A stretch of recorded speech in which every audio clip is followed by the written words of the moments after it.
baie welkom vanoggend hier. Baie welkom aan alle gaste en besoekers wat ons vanoggend hier het. Ou gesigte wat ons weer bietjie by ons het. Baie lekker om vir julle hier te sien. Voorspoedige nuwe jaar. Mag hierdie jaar 'n wonderlike jaar wees vir elkeen van u. Dit is baie lekker om hierdie dag en jaar saam met elkeen van u te kan begin op hierdie besonderse manier dat ons saam in die kerk hierdie jaar kan begin. Geliefdes, ons gaan nou vir 'n paar oomblikke eers stil word. Daar sal 'n stil gebed op die bord wees, dat u met liefde kan saamlees. En dan sal Pieter vir ons 'n toetrede lied speel waar u kan staan en saam sing en dan kan u sommer bly staan tot na die lofsang. Maar vir nou kom ons word stil en rustig hier in die oomblik saam met die Here op heilige grond en dan bid ons.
Oor die onseker van die Here open dit 'n toekomsvlug.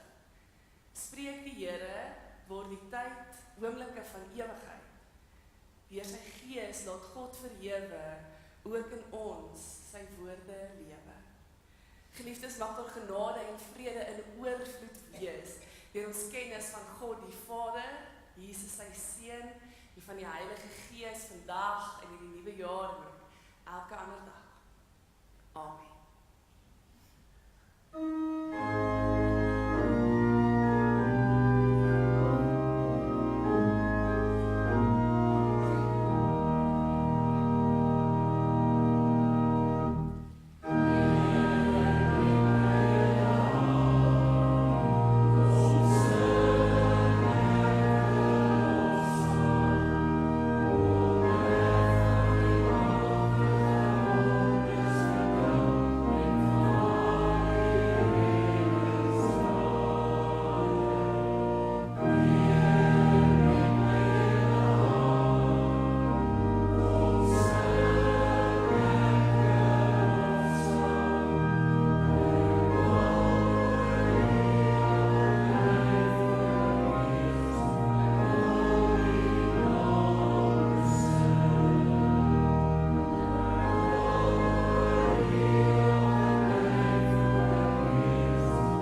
ons net so bly sit, kom ons bid saam.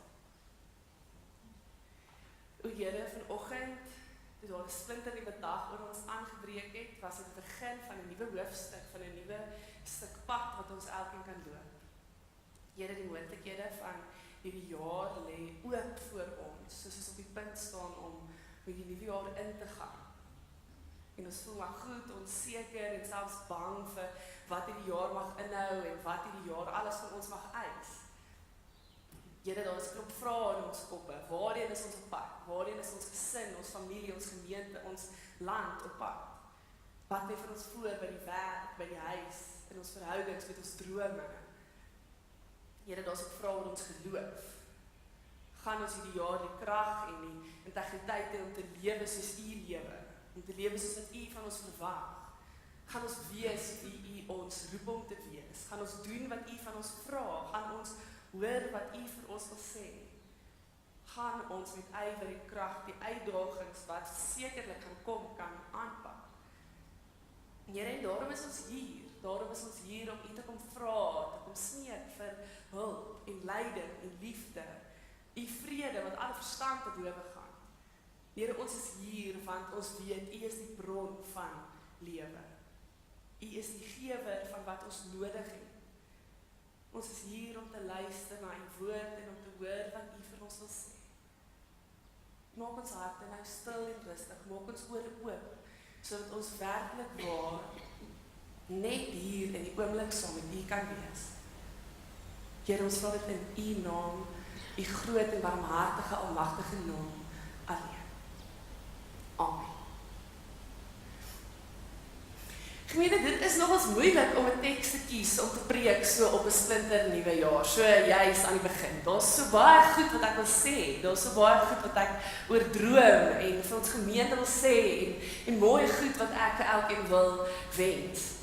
En soos wat ek gedink het aan die jaar wat verby is en die jaar wat voor lê, dink ek aan gebeure en ek dink aan huisbesoeke wat ek gedoen het in die jaar. Dit is een van my gunsteling goed om huisbesoek te gaan doen en dan die stories te sien afspeel in mense se foto's. Dis heerlik om met mense te kan gesels oor die foto's in hulle huis en wat op daai foto's gebeur. En dis nogal skokkend hoeveel van daai foto's se stories oor see afspeel. Met hierdie tyd van die jaar is dit amper elke keer dat ek op sosiale media gegaan het, 'n feit dat ek boodskappe gesien het van mense wat hulle families en vriende erg mis. Oral om my sien ek mense wat Kersfees in 'n vreemde land moes hou of die nuwe jaar tussen vreemdelinge moes ingaan of ek sien foto's van oumas en oupas wat met hulle kleinkinders oor Skype moet gesels. Oral van ons ken, maar almal van ons ken mense wat oor see bly. Wat ver weg is van ons. Om mense te groet wat immigreer is vir baie min van ons 'n snaakse konsep. Dis iets wat baie naby aan ons sit, meeste van ons. In hierdie tyd waarin ons lewe is dit 'n algemene verskynsel dat ons mense het wat in ander lande bly, wat ver weg is. Daar is skokkende statistiek. Dit word beraam dat oor die afgelope 20 jaar 1.5 miljoen Afrikaners buite ons land woon. Byna 1/3 van die wêreld se Afrikaner populasie is buite die grense van Suid-Afrika. Nou die impak hiervan op ons gesinne en ons families en ons gemeenskappe kan nie sommer maar net onderskat word nie. Baie van ons loop met 'n groot stuk verlies, 'n stuk hartseer in ons harte rond. Vir baie van ons is verlange 'n alledaagse emosie. Toe ek sommer net vinnig op Google intik, Suid-Afrika immigreer, het dit nie lank gevat voor ek op 'n klomp opinies van sielkundiges afgekom het, wat praat oor die effek en die impak van mense wat oor see trek, op die wat gaan en op die wat moet bly. Die resultate, die opinies, is regtig nogals erg. Ek hoor daar is mense wat van hierdie verskynsel, van ons mense wat so wegtrek, wat so ver is, praat van die Afrikaner diaspora. Diaspora is eintlik 'n Griekse woord wat beteken om iets te verstrooi. Dit wil sê, ons mense, ons kinders, ons geliefdes is reg oor die wêreld verstrooi. Soos blare wat gedurende die herfsmaande deur die wind heen en weer gewaai word. So is ons geliefdes reg oor die aardbol verwaai. hierdie, ek praat hieroor, sodat ons iets kan verstaan oor die teks wat ons gaan lees. Ek vertel dit sodat ons 'n bietjie meer kan identifiseer met die mense vir wie hierdie teks geskryf is. Die mense in ons teks vanoggend beleef baie dieselfde tipe beweging as wat ons tans beleef. Bietjie op 'n ander vlak, maar ons is nie die eerste mense wat van hierdie diaspora gepraat het nie, wat dit ervaar het nie. Die woord diaspora het heel waarskynlik sy eerste gebruik gehad om te praat van Israel se verstrooiing. Die heel eerste keer wat die volk Israel 'n diaspora beleef het, was in die jaar 587 voor Christus. Ons ken die verhaal van die magtige Babiloniese ryk wat Israel ingeval het, 'n gewelddadige inval, en deur dit gebeur daar 'n reeks aaklige dinge met die mense. Die stadsmure word verwoes, die stad word verwoes, die tempels het dit nie gemaak nie, dit is stof en gemors oral. Die skade was groot en erg. Maar die skade was definitief nie net in materiële ding nie. Mense, net soos ek en jy, se lewens is totaal en al verwoes. Duisende mense, miskien honderde duisende mense het voor die Babiloniese oorlogsmasjien gevlug. En die wat nie gevlug het nie, is as slawe weggevoer, reg oor die Assiriese ryk as dwangarbeiders. So het God se volk reg oor die aarde, antieke wêreld, verstrooi gelê. Omstandighede min of meer waarmee ons kan identifiseer, min of meer soos ons sin, dalk is ons nie so erg en intens soos hulle sin nie, maar daar is 'n paar ooreenkomste tussen ons en hulle verhaal. Een van die verskille natuurlik is dat ons maar net die foon kan optel. Ons kan ons rekenaar aansit, ons kan op 'n vliegtuig spring as dit moet en met ons mense gaan gesels. Hierdie mense het in die vreeslike omstandighede geleef waar hulle nie 'n idee gehad het. Waar is hulle broers of susters nie? Waar is hulle kinders? Waar is hulle ouers? Lewe hulle? Is hulle dood? Daar is geen manier om dit uit te vind nie. Geliefdes, kan jy jouself indink vir 'n oomblik om elke dag te wonder waar is jou kinders? Om elke dag te wonder of leef jou ouers nog? Om elke dag te wonder of gaan jy die mense wat die naaste aan jou is ooit weer sien? Ons kan maar vir mekaar sê dat hierdie mense sit met skade. Hierdie mense weet nie hoe om die toekoms aan te pak nie. Hulle weet nie wat op hulle wag nie. Hulle weet nie hoe hulle dit wat met hulle gaan gebeur moet hanteer nie. Kan jy jouself dit indink? Kan jy vir 'n oomblik jouself in hierdie mense se lewens sien? En vir mense met hierdie issues, wat met hierdie goed worstel, word Jesaja 43 geskryf. Dit word geskryf vir mense wat absoluut verlore is, wat nie hulle pad huis toe kan vind nie. Dit word geskryf vir mense wat wag en wonder of hulle ooit weer 'n kei gaan wees. Kom ons lees die merkwaardige teksgedeelte saam. Kom ons loop vir 'n paar oomblikke in die mense se skoene. Jesaja 43 vers 1 tot 7. Luister, so sê die Here wat jou geskep het, Jakob wat jou gevorm het, Israel. Moenie bang wees nie. Ek verlos jou. Ek het jou op jou naam geroep, jy is myne. As jy deur water moet gaan, ek is by jou. Deur riviere, hulle sal jou nie wegspoel nie. As jy deur vuur moet gaan, sal dit jou nie skroei nie. Die vlamme sal jou nie brand nie, want ek is die Here jou God, die Heilige van Israel, jou redder. Ek gee Egipte as losprys vir jou, kus en skewe aan jou plek. Omdat jy vir my kosbaar is, omdat ek jou hoog ag en jou liefhet, gee ek mense in jou plek, volke in ruil vir jou lewe. Moenie bang wees nie. Ek is by jou. Ek bring jou kinders van die ooste af, ek maak hulle bymekaar van die weste af. Ek sê vir die noorde, gee vir die suide, moet hulle nie terughou nie. Bring my seuns van ver af, my dogters uit die uithoeke van die aarde af. Elkeen wat na my naam geroep word, elkeen wat ek geskep het tot my eer, wat ek gevorm het, wat ek gemaak het. Ons lees dit tot sover. Geliefdes, dit moes vir die man of vrou wat in ballingskap weggevoer is of agtergebly het, een ongelooflike boodskap gewees het. Waar mans en vrouens gedink het, hulle is absoluut verlore tussen 'n magdom mense, kom bring Jesaja hierdie boodskap vir hulle, hierdie stuk goud vir hulle. Hy kom sê vir hulle iets wat natuurlik op ons van toepassing is. Ons wat weet hoe dit voel om mense te mis, ja, maar nog meer vir ons wat vandag hier sit met onsekerhede oor wat hierdie jaar gaan inhou. Met onsekerhede oor wat gaan kom en wat met ons gaan gebeur, hoe hierdie jaar sy eie vorm gaan aanneem. So kom ons breek hierdie teks in kleiner gedeeltes op. Dan kyk ons wat sê dit vir hierdie mense en wat sê dit natuurlik ook vir ons. Die teks begin met 'n versekering. Moenie bang wees nie. Ek gaan jou red. Die Here ken jou naam, jy is sy besit. Jy sal nie net nog 'n swerwer, nog 'n vlugteling wees nie. Nee, God, die wat jou geskep het, ken jou naam. Hy ken nie net jou naam nie, hy ken jou hart, jou gedagtes, hy ken jou pyn, jou hartseer. Hy ken jou verlange. Gemeente, hierdie boodskap moes die mense se wêreld omgekeer het. Met kettinge en boeie om hulle enkel staan hulle in dwangarbeid en daar word deurgangs vir hulle gesê, julle is die eiendom van die Babiloniese ryk. Julle is nie mense nie, julle is iemand anders se besitting.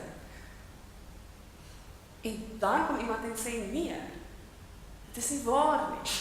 Iemand kom vertel vir hulle iets anders. Iemand kom sê, jy is nie 'n besitting van hierdie ryk nie. Jy behoort aan 'n ander volk, aan 'n ander nasie, aan 'n ander werklikheid. Hulle hoor, God ken jou naam. Hy het jou tussen menigte uitgesoek en die prys vir jou betaal. Jy behoort nie aan hierdie wêreld nie, jy behoort aan die Here van Israel. 'n Absolute troostboodskap vir die ballinge wat in die uithoeke van die aarde gaan sit het. Die boodskap troos ook vir ma's en pa's wat gebly het. Die teks sê vir hulle, moenie bang wees nie. Ek, die Here van Israel, sal jou kinders aan jou teruggee. Maak nie saak waar hulle verstrooid is nie, of dit nou in die ooste of in die weste is, of dit in die noorde of in die suide is, dit maak nie saak nie. Jou geliefde sal ek aan jou terugbesorg. Hoe moes die boodskap hulle nie geraak het nie? Mense wat wonder, onthou God ons nog? Gee hy nog vir ons om? Beplan hy vir ons enigsins iets in die toekoms? Kom met die boodskap en sê dat God sy mense sien. Sy mense sien. Hulle bly sy mense. Hy het nie van hulle vergeet nie. Enigste mense wat God gaan, die einste mense wat hulle rug op God gedraai het. En daarom is hulle weggevoer. Juist hierdie mense kry hierdie ongelooflike boodskap. Mense wat nie getrou was aan God nie, wat nie sy voorskrifte gevolg het nie, hulle kry hierdie boodskap. Hoekom steur God om aan hierdie afvallige volk? Dit staan so mooi geskryf, omdat jy vir my kosbaar is, omdat ek jou hoog ag en jou lief het. Gemeente, God red en help. Hy help die wat struikel, hy help die wat afvallig is, hy bring hulle terug, hy maak hulle weer deel van sy gesin. Uit sy onverdiende liefde draai hy nooit sy rug op sy verbondsvolk nie. Daar's nie plek in sy liefde vir sulke tipe gedrag nie. Hierdie boodskap van hierdie mense, vir hierdie mense kan net so waar wees vir ons. Net soos Israel, doen ons ook goed wat verkeerd is in die oë van die Here. Net soos Israel volg ons nie altyd sy voorskrifte nie, lewe ons nie in liefde teenoor hom of ons naaste nie. Alhoewel ons nie noodwendig afgodsdienste aanbid nie, aanbid ons baie keer onsself, stel ons onsself heel eerste. So baie keer twyfel ons ook aan God se liefde, wonder ons oor sy omgee. Die teks spreek hierdie aspekte aan. In die geval van die verlore kinders van Israel sê God vir hulle en vir ons, maak nie saak waar jy jou bevind nie, maak nie saak hoe ver jy afgedwaal het nie, ek ken jou naam, jy is myne. Of jy nou in die noorde of in die suide sit, dis irrelevant, ek bring jou terug na die Vaderhuis. Die pad is oop vir jou om te kom. En net soos Israel, wat niks gedoen het om hierdie verlossing te verdien nie, kry ons dit ook onverdien. Dis 'n genadegawe wat God aan elkeen van ons gee, omdat ons sy kinders is, omdat hy lief is vir ons. Israel kon die belofte van God glo, omdat God 'n verbond met sy volk gemaak het. Ons aan die ander kant kry die belofte met Jesus wat gekom het. Ons het dit 'n week terug aan ons lywe gevoel. Hierdie belofte is vir ons. Jesus is gebore vir ons. Verder word ons aangespreek deur hierdie gebeure. As ons net verder lees in vers 20, dan lees ons van 'n God wat sê, my volk, my uitverkore volk, ek kom om julle dors te les. Vir hierdie volk om terug te stap Jerusalem, toe sou bykans onmoontlik gewees het, omdat die pad deur 'n woestyngebied sou wees. En is juist daar waar hulle 'n wonderwerk gaan nodig hê, waar hulle water gaan nodig hê. En God sê, selfs dit sal ek vir julle voorsien. Ek sal julle dors les, ek sal in droë wêrelde riviere laat opspring. God gaan sorg vir elke gelowige se reis. Hy sê, ek sal julle fisiese behoeftes aanspreek. Emosioneel sorg ek vir julle, hoor julle, moenie bang wees nie. Ek sal julle sorg, ek sal vir julle vrede gee. En meer as dit, ek gaan fisies vir julle sorg met water. Hy sê presies dieselfde vir ons in hierdie jaar. Ons dors kan 'n verskeidenheid van forme aanneem. Maar geliefdes, ons word uitgedaag om vorentoe te kyk en riviere en fonteine in hierdie jaar raak te sien. Kan jy jou die verwondering voorstel van 'n dors woestynreisiger wat oor 'n duin kom en 'n oase sien lê? 'n Oase waarvan hy nie geweet het nie, waarvan hy nie eens gedroom het nie. Dis die manier hoe God in wonderwerke vir ons sorg. Hoe hy hierdie jaar in wonderwerke vir ons sal sorg. Geliefdes, so baie keer pak ons taak aan, poog ons om dinge vanuit ons eie krag te doen. Leef ons ver van die Here af. Leef ons sonder hom. En dan kom sê hierdie teks vir ons, maar hier's 'n God wat wil voorsien, wat vir jou wil gee. Hy is die een wat gaan voorsien in die dinge wat jy so nodig het, wat jy so graag wil hê. En die oomblik wanneer jy in 'n dinamiese verhouding met hom gaan staan, hoe duideliker gaan dit vir jou word. 'n Lewende verhouding met God sal dit al hoe harder vir jou sê. God is die een wat help. Hy is die een wat voorsien. Hy is die een wat bang wegvat. Hy kom haal die seer. Moet dit nie op jou eie probeer doen nie. Moenie jou dors probeer les in wêreldse dinge nie. Moenie gaan soek na maklike, goedkoop antwoorde in hierdie wêreld nie. Gaan soek na die Here se wonderwerke. Dis in die Here se hand. Hy is by magte om te voorsien. So wat neem ons hier uit vir hierdie jaar? Kom ons maak dit prakties. Wat sê hierdie teks vir ons vir hierdie onbekende pad wat op ons wag? Vir ons wat dalk bang aan die begin van 'n pad staan. Eenvoudig. God kom roep ons op die naam. Hy ken ons omstandighede, hy ken ons vrese, ons blydskap. Juist daarom moet ek en jy tot die beste van ons vermoëns probeer om die Here te leer ken. Ons kan dit doen deur daagliks met hom te praat. Die Here sorg vir die regverdiges, hy luister na hulle hulpgeroep, maar hy tree op teen die wat kwaad doen. En gee selfs die herinneringe aan hulle van die aarde af. As die regverdiges om hulp roep, hoor die Here hulle. Hy red hulle uit al hulle benoudhede. Die Here is naby al die gebrokenes. Hy help die moederloses. Lees ons op Psalm 34. En dit is elke keer wanneer ons bid, wanneer ons tot die Here roep, wanneer ons tot die Here in gebed nader, is dit 'n geloofsbelijdenis. Elke keer wat ek en jy bid, sê ons, ek glo in 'n Here wat leef. Ek glo in 'n Here wat luister en hoor en die krag het om iets aan ons situasies te doen. Tweedens, nou dat ons besef dat God elkeen van ons roep en ons leer om na sy roepstem te luister, moet ons nie net luister nie, ons moet hoor. Ons moet aktief probeer elke dag om beter en beter na hom te luister. Ons lees hier van in Johannes 10 vanaf vers 27. My skape luister na my stem, ek ken hulle en hulle volg my. Ek gee hulle die ewige lewe en hulle sal in alle ewigheid nooit verlore gaan nie. Niemand sal hulle uit my hand trek nie. Die wat my Vader vir my gegee het, is die belangrikste van almal. En niemand kan hulle uit my hand ruk nie.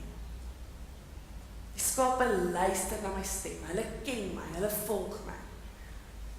In hierdie teks probeer Jesus 'n prentjie skets van die tipe intieme verhouding wat hy met ons wil hê. Hy wil hê ons, elke gelowige, moet sy stem so goed ken dat ons agter hom kan aanloop, onwrikbaar. Dat hy letterlik voor ons kan loop, soos 'n herder voor sy skape loop en ons lei in die oorvloed van die lewe. Hy wil hê dat ons moet ken, dat ons op hom moet vertrou, dat ons onwrikbaar agter hom as herder kan aanloop, want ons ken sy stem, ons vertrou sy stem, hy is waar ons wil wees, by hom is ons veilig en vol vrede. Hoe doen ons dit? Deur konstant die woord te gaan soek, deur ons toe te rus in sy woord. Geef ons meer woorde in die Bybel as wat ons kan onthou. Daar lê wysheid en rigting wat ons verstand te bowe kan gaan.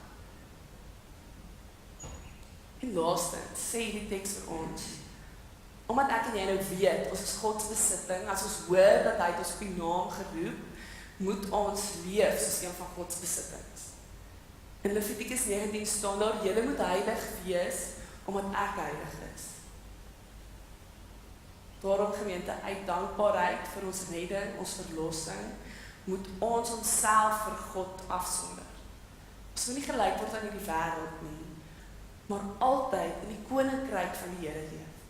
Romeine 12 vers 2 sê, julle moenie aan die sondige wêreld gelyk word nie, maar laat God julle verander, deur julle denke te vernuwe. Dan sal julle ook onderskei wat die wil van God is, wat vir hom goed en aanneemlik en volmaak is. Geliefdes, ons enigste hoop vir hierdie jaar is die feit dat ons nie bang hoef te wees. Ons hoef nie bang te wees wat hierdie jaar gaan bring. Ons hoef nie weg te hardloop nie, ons hoef nie weg te kruip nie. Ons kan hoopvol in hierdie jaar ingaan met die wete, met die troos dat ons is kinders van die enigste Here. Ons is sy eiendom. Hy ken ons. Hy praat met ons, voortdurend, aanhoudend. Hy sê, praat met my. Ek wil 'n lewende verhouding met jou hê. Ek wil hê ons verhouding moet groei en blom. Ons hoef nie soos ballinge te voel nie. Ons is die besittings van hierdie sondige, stikkende wêreld nie. Ons behoort aan 'n ander werklikheid. 'n hemelse werklikheid. Mag ons dit hierdie jaar opnuut, konstant en voortdurend beleef en ervaar en met ander mense deel. Amen. Geliefdes, ons gaan nou saam bid. Kom ons staan, almal saam en dan sing ons as begin van gebed, Gesang 292, dan doen ek vir ons gebed en dan sing ons die lied na die tyd weer. Kom ons staan.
Mag ons met vreugde aanvaar en ervaar hoe U naby ons is.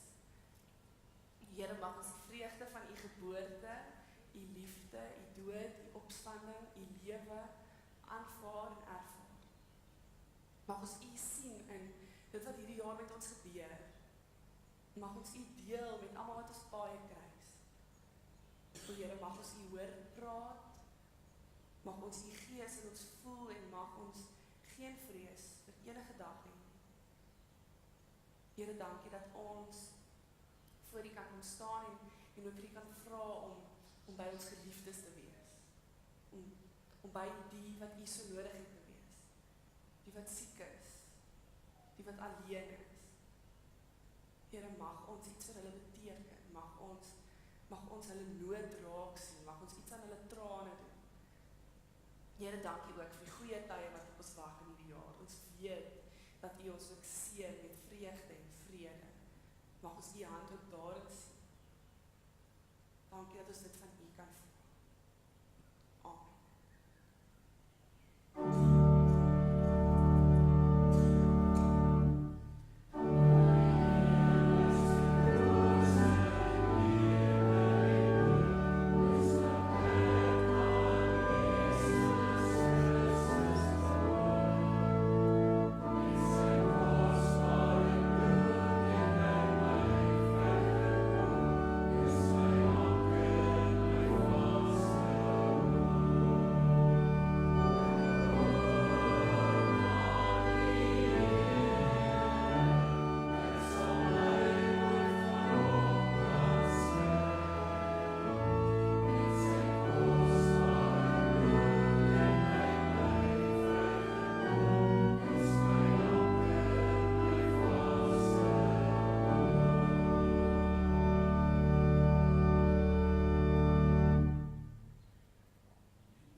Vir ons lewens, lees ons Romeine 12 vers 2. Moenie tuis raak in hierdie wêreld met al sy boosheid nie. Nee, laat God julle van binne af nuut maak. Laat hy julle manier van dink verander sodat julle kan weet wat hy van julle verwag. Dan sal julle ook weet wat sy wil is en hoe julle julle lewe elke dag aan hom moet oorgee. Ons word geroep om daagliks voor God te gaan staan en ons lewens te evalueer. Ons moet ons optredes, denke en lewens voor die Here blootstel en oorgee aan sy wysheid en leiding. Verder moet ons hieraan gehoorsaam en ons lewens daarvolgens inrig. Tog is ons sondig en praat ons vleeslike begeertes baie maal harder as ons geestelike begeertes. Hiervoor kan ons staat maak op die redding, vergifnis en genade van ons hemelse Vader. Hy vergewe ons sonde, gee ons nog 'n kans en bewys genade aan elkeen sonder voorbehoud. Al wat hy daarvoor in ruil vra, is 'n lewe wat uit dankbaarheid getuig van die geloof wat in ons leef. Mag ons hierdie jaar elke dag dit reg kry om van die liefde wat in ons woon te getuig. Mag ons getuig van die seën wat ons van hom ontvang, van die lewe, die tweede kanse, die sorg en barmhartigheid. Kom ons bely nou hardop saam ons geloof in die Here. Ek glo in God die Vader, Almagtige, die skepper van hemel en aarde. Ek glo in Jesus Christus, sy eniggebore Seun, ons Here, wat ontvang is van die Heilige Gees, gebore is uit die Maagd Maria, wat gelei het onder Pontius Pilatus, gekruisig is, gesterf het en begrawe is, en wat ter helle neergedaal het, wat op die derde dag weer opgestaan het uit die dood, wat opgevaar het na die hemel, en sit aan die regterhand van God, die almagtige Vader, van waar hy sal kom om te oordeel. Die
Die Here is langs julle om julle in sy arms toe te vou. Die Here is agter julle om die aanvalle van die vyand af te slaan. Die Here is onder julle om julle te dra as julle mag val. Die Here is rondom julle om julle te beskerm. Die Here is bokant julle om julle te seën. Die Here is binne julle om julle te lei na sy wil. So seën die drie enige God ons van nou tot in ewigheid.